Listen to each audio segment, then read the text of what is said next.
Hi, I'm Victor Oria. I'm a pre-service teacher currently enrolled at the University of South Australia. I was born in the Philippines 52 years ago but have called Adelaide my home for the past 10 years now. As a pre-service teacher, I adhere to the principles based on equity, integrity, and respect.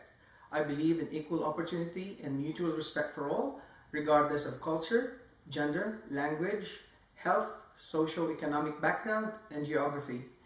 Every student must get a fair chance of achieving an excellent and successful learning and come out as confident and creative individuals and active citizens of the community. As a teacher, I have the responsibility to live a professional life of dignity and diligence, as I am bound to deal with students, parents, caregivers, families, colleagues, and the larger immediate community I live in. In such a diverse society like Australia, I expect disagreements between peoples of different cultural and ethnical backgrounds. Whether I am directly or indirectly involved in such situations, I must be able to conduct myself with honesty and care. I believe that learning is an ongoing process. Therefore, I do not only teach my students what to learn, but more importantly, how to learn. The traditional way of learning is still applicable nowadays, but I am leaning towards a more active learning process.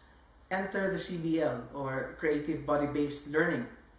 I am making a conscious effort of using CBL as the foundation of most of my lessons in the future. I also believe this gives every student a better chance at being able to participate in all learning opportunities. In the practice of inclusion, I make sure that my classroom respects and appreciates diversity. This means being able to accept and work with people of different ethnicity, gender, language, ability, and special needs. Some issues that affect diversity may include poverty, social status, and educational background. Here are some examples. According to the Australian Council of Social Services, the annual report for 2016, 17.4% of Australia's children are living below the poverty line. These children are most vulnerable to physical and mental challenges in their learning environment. Another example is a child belonging to an advantaged background is frequently absent because the family travels overseas, may be regarded differently from a child who is absent for 2 weeks in observance of their family's religious obligation. Next is a newly arrived migrant who has trouble communicating can end up being incessantly quiet and less responsive.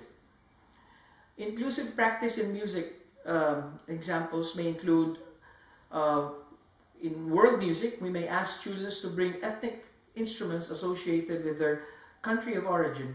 If not readily available, video or photos can be brought in instead. And we will be asking the students to describe the physical shape, sound, and color of the instruments. When conducting music lessons, students with disabilities attend regular music classrooms instead of being isolated from those without disabilities. The music and music-related goals should be flexible, and assessment should come from a variety of concepts. In a percussion ensemble, students may be allowed to work in heterogeneous groups, and everyone gets a turn on all available instruments.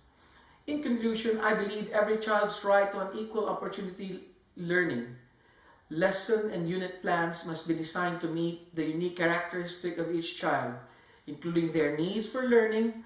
A child-centered pedagogy is essential to meet these needs.